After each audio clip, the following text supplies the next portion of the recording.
नमस्कार सर्व विद्यार्थी आणि पालक वर्गांना. मी मोनिका बिभीषण शिंदे स्वागत करते तुमचं मास्टर माइंड स्कॉलरशिप अकॅडमीमध्ये. आज आपण जी काही NMMS नावाची शिष्यवृत्ती आहे या परीक्षेबद्दल सर्व डिटेल इन्फॉर्मेशनमध्ये एक माहिती स्वरूपाचा व्हिडिओ बघणार आहोत. ओके, तर बघा, सगळ्यात पहिल्यांदा तर ही जी काही NMMS नावाची जी काही शिष्यवृत्ती परीक्षा आहे ही कोणासाठी असते, तर ही परीक्षा इयत्ता 8वी मधील जे काही विद्यार्थी आहेत यांच्यासाठी ही परीक्षा भारत सरकारद्वारे घेतली जाते. परीक्षेचं जर पूर्ण नाव आपण पाहायला गेलं तर काय आहे, राष्ट्रीय आर्थिक दुर्बल घटक विद्यार्थ्यांसाठीची काय आहे ही शिष्यवृत्ती योजना. ओके, या योजनेचा उद्देश काय असतो तर प्रज्ञावान विद्यार्थ्यांचा शोध आणि हे जे काही प्रज्ञावान विद्यार्थी आहेत यांच्या उज्ज्वल भविष्यासाठी स्कॉलरशिप देण्याचं किंवा शिष्यवृत्ती देण्याचं ही योजना काय करत असते, कार्य करत असते. या योजनेची सर्वात प्रथम आपण तर पार्श्वभूमी बघूयात की काय आहे या योजनेची पार्श्वभूमी. तर बघा, या योजनेची सुरुवात ही जी काही NMS नावाची शिष्यवृत्तीची योजना आहे NMMS याची सुरुवात झाली 2007-2008 साली. जे काही शैक्षणिक वर्ष 2007-2008 साली या योजनेची सुरुवात झालेली आहे. त्यानंतर या योजनेचा उद्दिष्ट गट कोणता आहे तर या योजनेचा उद्दिष्ट गट म्हणजे आर्थिकदृष्ट्या मागास विद्यार्थी. बघा, आर्थिकदृष्ट्या जे काही मागास विद्यार्थी आहेत त्यांच्यासाठीची ही योजना आहे. आणि या योजनेचा आयोजक कोण आहे तर मनुष्यबळ संसाधन मंत्रालय, भारत सरकार, म्हणजेच काही सेंट्रल गव्हर्नमेंटची योजना आहे. कोणाची आहे ही? सेंट्रल गव्हर्नमेंटची योजना आपल्याला पाहायला भेटते. त्यानंतर बघा, आता ही जी काही योजना आहे हिचा उद्देश जर आपण बघायला गेलं तर काय हिचा मुख्य उद्देश काय, प्रज्ञावान विद्यार्थी शोधणे, जे स्कॉलर मुलं आहेत ज्याला आपण म्हणूयात की अगदी हुशार आणि होतकरू मुले आहेत यांचा शोध घेणे. त्यानंतर हे जे काही हुशार आणि होतकरू मुले आहेत यांचे 12वी पर्यंतचे शिक्षण पूर्ण करण्यास काय करते, ही मदत करत असते. आता हे शिक्षण पूर्ण करण्यास ही योजना कशी मदत करते आपण हे 1 बाय 1 पुढे बघणार आहोत. त्यासाठी तुम्ही पूर्ण व्हिडिओ हा शेवटपर्यंत पाहायचा आहे. त्यानंतर विशेष नोंद जर बघायला गेली तर ही जी काही योजना आहे 2017-18 पासून या योजनेमध्ये लक्षणीय वाढ झालेली आपल्याला पाहायला भेटते. म्हणजे दरवर्षी ही जी काही योजना आहे सेंट्रल गव्हर्नमेंटद्वारे पूर्ण भारतामधील जे काही हुशार आणि प्रज्ञावान विद्यार्थी आहेत त्यांना ही योजनेचा लाभ घेता येत असतो. आता ही जी काही शिष्यवृत्ती आहे या शिष्यवृत्तीसाठीचे काही पात्रता आपल्याला बघायच्या आहेत. येस, आपण काय बघतो, ही जी काही NMMS नावाची एक्झाम आहे ही 8वीचा विद्यार्थी देऊ शकतो. परंतु हा कोणता विद्यार्थी ही परीक्षा देऊ शकतो त्याचे काही पात्रता निकष आहेत ते आपण 1 बाय 1 बघूयात.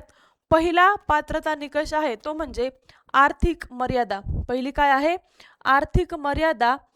या आर्थिक मर्यादेच्या निकषामध्ये जो काही विद्यार्थी आहे त्या विद्यार्थ्याच्या पालकाचे वार्षिक उत्पन्न 3.5 लाखापेक्षा कमी असायला पाहिजे.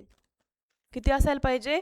3.5 लाखापेक्षा उत्पन्न कसं असायला पाहिजे, कमी असायला पाहिजे. आणि हे माता आणि पिता, पालक म्हणजे माता आणि पिता दोघांचे मिळून वर्षाचे उत्पन्न किती असायला पाहिजे तुमचं?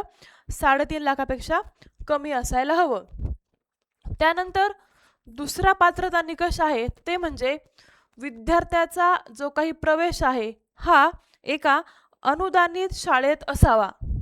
ओके, जी सेंट्रल गव्हर्नमेंट किंवा स्टेट गव्हर्नमेंट अप्रूव्ड स्कूल असेल यालाच आपण अनुदानित शाळा असं म्हणतो. या अनुदानित शाळेमध्ये विद्यार्थ्यांचा प्रवेश असायला हवा.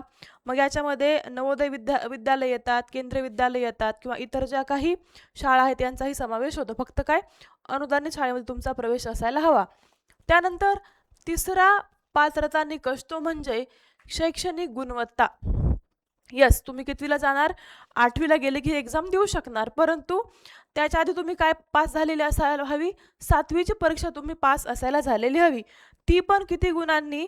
जो काही सामान्य विद्यार्थी असेल, जो जनरल स्टुडंट आपण याला म्हणूयात, त्या जनरल स्टुडंटला 7वी मध्ये 55% मार्क पडलेले असावेत आणि SC किंवा STचा जो काही विद्यार्थी आहे त्याला 50% मार्क असणे आवश्यक आहे. 7वी मध्ये किती?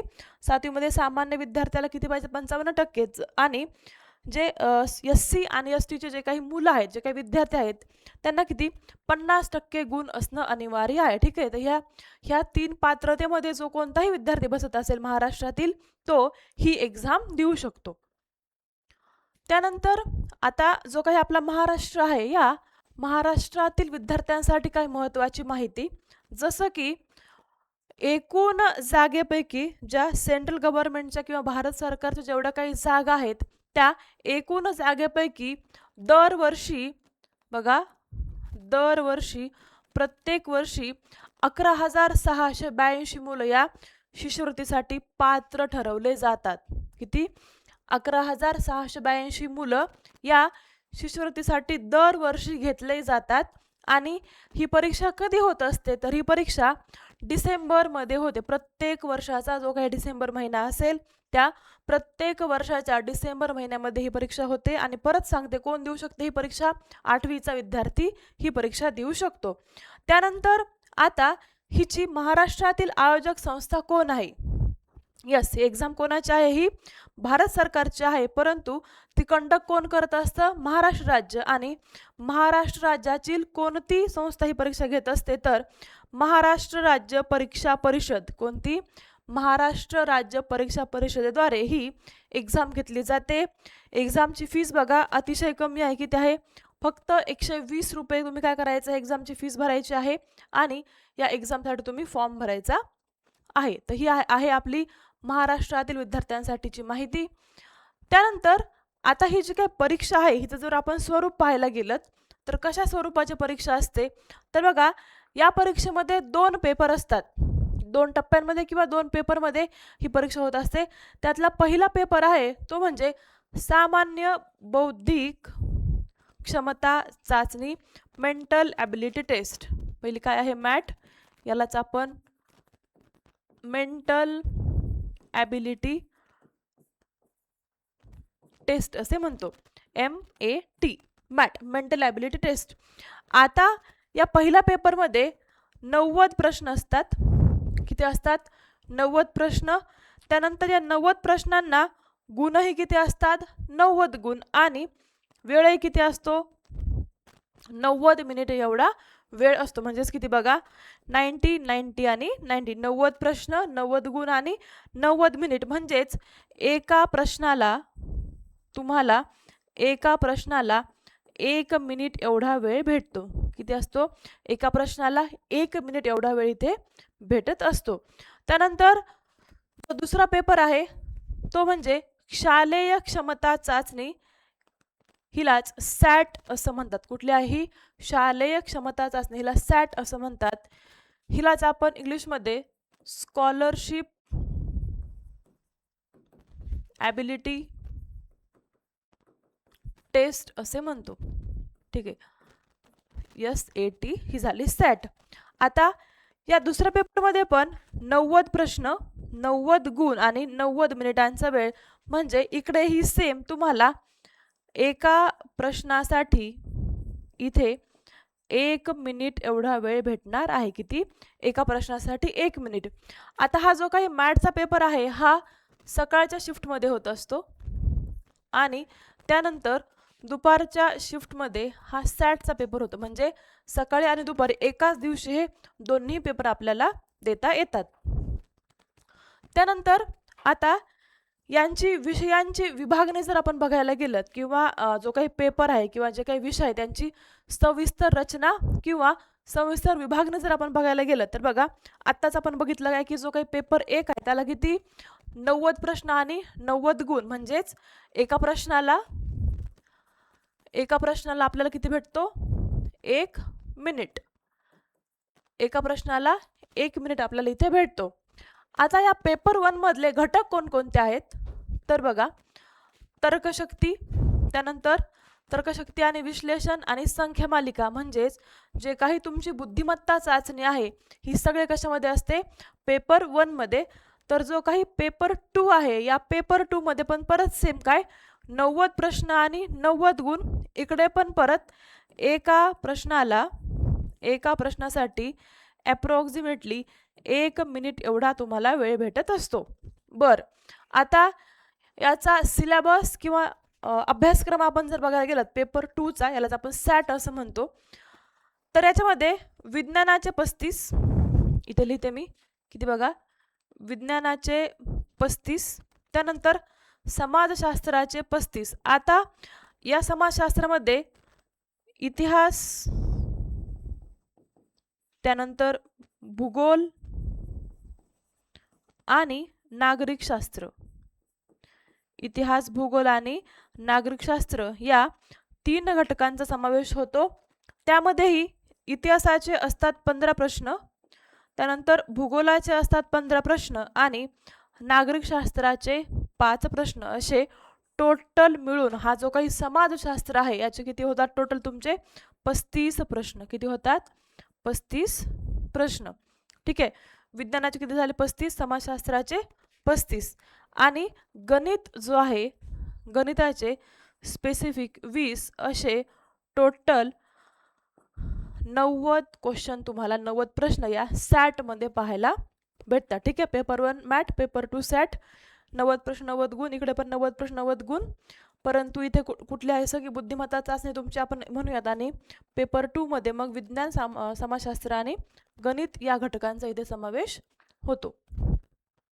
नंतर परीक्षेचं जे काही माध्यम आहे बघा, आता ही नॅशनल लेवलची टेस्ट आहे, भारत सरकारद्वारे घेतली जाते, परंतु हिच्या भाषा कुठल्या कुठल्या आहेत किंवा कोणकोणत्या माध्यमामध्ये तुम्ही परीक्षा देऊ शकता, तर बघा सगळ्यात पहिल्यांदा तर आहे मराठी, म्हणजे आपण महाराष्ट्रामध्ये राहतोय, म्हणजे ऑब्विसली आपण महाराष्ट्रामध्ये मराठीमध्येही देऊ शकतो ही पेपर. आपण स्पेसिफिक महाराष्ट्राबद्दलच बोलूयात फक्त, की आपण एकतर हा पेपर मराठीमध्ये देऊ शकतो किंवा हा पेपर आपण इंग्रजीमध्ये देऊ शकतो. ठीक आहे, महाराष्ट्रात राहतोय आपण कशामध्ये, एक तर मराठीमध्ये किंवा इंग्रजीमध्ये हा पेपर देऊ शकतो. इतर राज्यांतील जे काही विद्यार्थी असतील ते गुजरातीमध्ये, तेलुगू, कन्नड, हिंदी आणि उर्दू या एवढ्या भाषांमध्ये काय करू शकतो आपण पेपर देऊ शकतो. परंतु आपण महाराष्ट्रातील आहोत, आपण कशामध्ये मराठी आणि इंग्रजी या दोन्ही भाषांमध्ये आपण इथे पेपर देऊ शकतो. टोटल 7 भाषांचे पर्याय उपलब्ध आहेत, परंतु आपल्याला जी काही लँग्वेज इझी आहे किंवा आपण दैनंदिन जीवनामध्ये जे काही लँग्वेज वापरतो किंवा असं म्हणूयात आपण ज्या लँग्वेजमध्ये शिकतोय, शाळेमध्ये ज्या लँग्वेजमध्ये शिकतोय आपण त्याच लँग्वेजमध्ये ह्या पेपरला एक्झाम देण्याचं प्रेफर करायचं आहे. नेक्स्ट, आता या परीक्षेचा अधिकृत अभ्यासक्रम जर आपण बघितलात तर बघा, अधिकृत अभ्यासक्रम जो आहे तर 7वी आणि 8वी, इयत्ता 7वी आणि 8वीचा जो काही अभ्यासक्रम आहे, आणि तो कोणता अभ्यासक्रम, तर महाराष्ट्र राज्य पाठ्यपुस्तक निर्मिती व अभ्यासक्रम संशोधन मंडळ, म्हणजेच तुम्ही तुमचे शाळेतील जे काही 7वीचं आणि 8वीचं बुक आहे, 7वीचं आणि 8वीचं बुक या दोन्ही बुकमधून काय करायचं आहे तुम्ही अभ्यास करायचा आहे, किंवा या परीक्षेला 7वीच्या आणि 8वीच्या पुस्तकातून तुम्हाला प्रश्न विचारतात. मग तुमचा 7वीचा इतिहास असेल, 8वीचा इतिहास, 7वीचं भूगोल, 8वीचं भूगोल, 7वीचं नागरिकशास्त्र, 8वीचं नागरिकशास्त्र, त्यानंतर 7वीचं विज्ञान, 8वीचं विज्ञान, 7वीचं गणित, 8वीचं गणित, असं दोन्ही वर्षाचे जे काही पुस्तकं या सिलेबसमध्ये मेन्शन आहेत त्या दोन्ही वर्षा पुस्तकांचा तुम्ही डिटेलमध्ये अभ्यास करायचा आहे. ठीक आहे,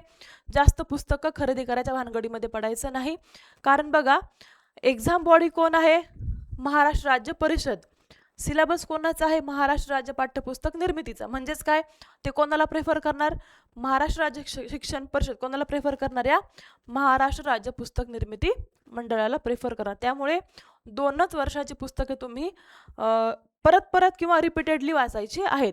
आता पुढचा मुद्दा काय, ही जी काही परीक्षा आहे या परीक्षेसाठी आवश्यक गुण किती असायला पाहिजेत, किंवा ही परीक्षा तुम्ही क्वालिफाय होण्यासाठी किंवा या शिष्यवृत्तीला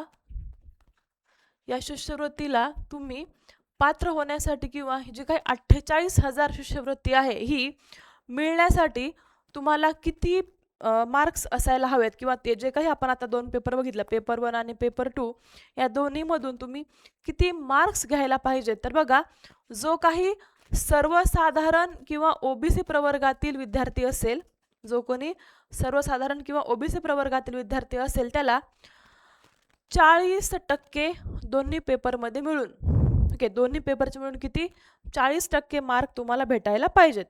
जे काही 180 मार्कांचे दोन्ही जे काही पेपर असणार आहे, या दोन्ही पेपरचे मिळून तुम्हाला 40% एवढे मार्क घ्यायचे आहेत. आणि जो SC आणि STचा विद्यार्थी असेल, SC आणि ST जो काही विद्यार्थी असेल, त्याने किती 32% एवढे गुण घ्यायला पाहिजे. म्हणजे SC STला किती 32% एवढे गुण मिळावेत दोन्ही पेपरचे मिळून. आणि सर्वसाधारण आणि जो काही ओबीसी प्रवर्गातील व्यक्ती आहे किंवा जो काही विद्यार्थी आहे 8वीचा, त्याला किती 40% गुण मिळायला पाहिजेत. येते लक्षात. म्हणजेच बघा, पेपर 1चे जर आपण बघितले, समजा हा पेपर इथे लिहिते मी, पेपर 1चा 90 मार्क आणि पेपर 2चे 90 मार्क असतात. ठीक आहे. याचे 40% होतात 36 आणि याचे 40% होतात 36. म्हणजे दोन्हींचे मिळून तुम्हाला अप्रॉक्सिमेटली 72 प्लस किती 72 प्लस एवढे मार्क्स पडायला पाहिजेत आउट ऑफ 180. आउट ऑफ 180 तुम्हाला 72च्या पुढे मार्क पडायला पाहिजेत. आणि इकडे किती SC आणि STच्या मुलांनी किती 32% त्याला एवढे मार्क पडायला पाहिजेत. किती 180 पैकी 32% मार्क SC आणि STला, आणि जनरल आणि ओबीसीला किती 40% मार्क पडायला पाहिजे. तेव्हाच जेव्हा हे एवढे मार्क्स तुम्हाला पडतील, तेव्हाच तुम्ही ती परीक्षा क्वालिफाय व्हाल किंवा तुम्ही ती शिष्यवृत्ती घेण्यासाठी पात्र असणार आहात. आता ही जी काही शिष्यवृत्तीची रक्कम, आतापर्यंत सगळ्यांना एक्साइटमेंट असेल की ॲक्च्युली रक्कम किती भेटते किंवा शिष्यवृत्ती आपल्याला किती भेटत असते. तर बघा, ही जी काही शिष्यवृत्ती आहे, ही एकूण शिष्यवृत्ती 48,000 एवढी आपल्याला भेटत असते. तुम्ही जर परीक्षेमध्ये पात्र झालात, या शिष्यवृत्तीच्या योजनेमध्ये जर तुम्ही पात्र झालात, तर तुम्हाला 48,000 एवढी शिष्यवृत्ती भेटते. बरं, आता ही जी काही 48,000 शिष्यवृत्ती आहे, ही एकदाच तुम्हाला मिळणार नाही. तुम्हाला असं वाटत असेल की हां, आता मी 8वीमध्ये NMMS पास झालो, लगेच मला क्वालिफाय झालो की मला लगेच 48,000 माझ्या अकाउंटला येतील किंवा लगेच मला 48,000 रुपये एवढे भेटणार आहेत का? तर नाही, ऑब्व्हियसली नॉट. आता हे तुम्हाला कसे दिले जातात 48,000? तर हे तुम्हाला टप्प्याटप्प्याने दिले जातात. टप्प्याटप्प्याने म्हणजेच कसं, 9वीचा पहिला टप्पा, 10वीचा दुसरा टप्पा, इथे लिहिते मी, ही आहे आपली 9वीचा पहिला टप्पा, त्यानंतर हा 10वी, त्यानंतर हा आपला 11वी आणि हा 12वीचा टप्पा. अशा 4 टप्प्यांमध्ये ही शिष्यवृत्ती तुम्हाला दिली जाते. ती कशी दिली जाते? तर प्रत्येक महिन्याला 1,000 रुपये. तुम्ही आता 8वीच्या परीक्षा पास झालात, ठीक आहे, डिसेंबरमध्ये तुम्ही काय दिली, NMMSची एक्झाम दिली, तुम्ही आता 8वीतच आहात, इयर एंडपर्यंत किंवा 1-2 महिन्यामध्ये तुमचा रिझल्ट लागतो. तुमचा रिझल्ट लागला की तुम्ही परत 8वीची शाळेची परीक्षा देता. मग तुम्ही शाळेची परीक्षा पास होता आणि जेव्हा तुम्ही 9वीच्या वर्गामध्ये प्रवेश करता, तेव्हा तुम्हाला ही शिष्यवृत्ती सुरू होत असते. मग 9वीचा जो काही पूर्ण आपला 12 महिन्यांचा कालावधी आहे, 9वीचं पूर्ण जे काही शैक्षणिक वर्ष असेल 12 वर्षांचं, तर त्या पूर्ण शैक्षणिक वर्षामध्ये तुम्हाला दरमहा 1,000 रुपये, प्रत्येक महिन्याला 1,000, म्हणजे वर्षाचे 12,000 तुम्हाला भेटतात. 9वीच्या पूर्ण वर्षाचे किती 12,000. ओके, इथे लिहिते मी, 9वीच्या पूर्ण वर्षाचे 12,000. त्यानंतर सेम असंच 10वीच्या पूर्ण वर्षाचे 12,000, 9वीचे 12, त्यानंतर 10वीच्या पूर्ण वर्षाचे 12. सेम परत जेव्हा तुम्ही 11वीत जाल, 11वीसाठी पण तुम्हाला पूर्ण वर्षभराचे 12,000 आणि 12वीसाठी पूर्ण वर्षभराचे 12,000, असे 12×4 48, 4 वर्षांसाठी तुम्हाला ही 48,000 शिष्यवृत्ती भेटत असते. ठीक आहे. म्हणजेच जे काही तुम्ही 8वीचे विद्यार्थी आहात, आत्ताच तुमचे स्कूल सुरू झालेले आहे, शाळा सुरू झालेली आहे, लागलीच तुम्ही यात जे काही पात्र विद्यार्थी असतील, जे काही आपण पात्रता निकष बघितले, या निकषामध्ये जे विद्यार्थी बसत आहेत, त्यांनी सगळ्यांनी लागलीच या परीक्षेची तयारी करायची आहे. आणि ज्या विद्यार्थ्यांना या परीक्षेची तयारी करायची आहे, त्या विद्यार्थ्यांनी आपली मास्टर माइंड स्कॉलरशिप अकॅडमीची बॅच चालू आहे. 8वी NMMS शिष्यवृत्ती क्षमतेची जी काही खरी परीक्षा आहे किंवा ॲक्च्युली तुम्हाला जी काही एक्झाम द्यायची आहे त्या एक्झामची जर तुम्ही तयारी करत असाल किंवा आत्ताही तुम्ही लागलीच जर कोणी करत नसेल, तुम्ही आत्ताही इथून पुढेही तयारी करू शकता. या तयारीला तुमची मदत करण्यासाठी मास्टर माइंड स्कॉलरशिप अकॅडमीची बॅच चालेल. कुठल्याही 8वीची NMMSची बॅच. ज्याला कोणालाही या बॅचबद्दल माहिती हवी असेल किंवा ज्याला कोणालाही या बॅचमध्ये प्रवेश घ्यायचा असेल त्यांनी प्ले स्टोअरवरून master mind scholarship academy app download करायचं आहे आणि शालेय परीक्षांमध्ये ही बॅच तुम्हाला बघायला भेटेल. तिथे जाऊन तुम्ही ही बॅच परचेस करायची आहे. अजूनही कोणाला काही अडचण असेल बॅच परचेस करण्यामध्ये किंवा इतरही काही अडचण असेल, एक्झामबद्दल काहीही डाऊट असेल, काहीही क्युरीज असेल, तर तुम्ही स्क्रीनवर हे जे काही 2 नंबर दिलेले आहेत या दोन्ही नंबरला कॉन्टॅक्ट करून तुम्ही माहिती सगळी मिळवू शकता. ठीक आहे, थांबूया तिथे आपण. Thank you so much.